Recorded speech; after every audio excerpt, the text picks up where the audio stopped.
Tigumpa ang bibig ng mga senador sa issue ng mga blankong items sa bicameral report ugnay ng 2025 national budget.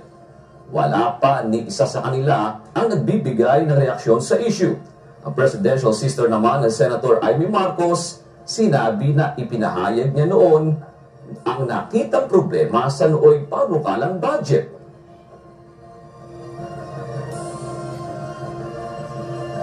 Ang problema, ganito, hindi po ako pumirma ng budget.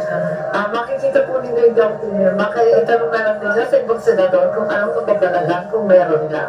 Ang akin, nag-privilege speech na ako, tapos sinabi ko na yung nakita ko na mga problema, at matapos noon, hindi na ako pumirma.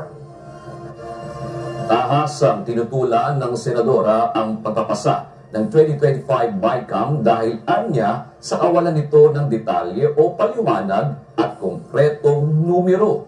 Matapos ratipikahan sa Senado ang panukalang budget, nanawagan ng mambabatas kay Pangulong Bongbong Marcos Jr. na tutukan ng isyu sa pondo bago ito tuluyang pirmahan at isabatas. Pinayuhan din nito ang kapatid na mag-iingat sa mga pinagkakatiwalaan at pinakikinggang imbes ng taong bayan.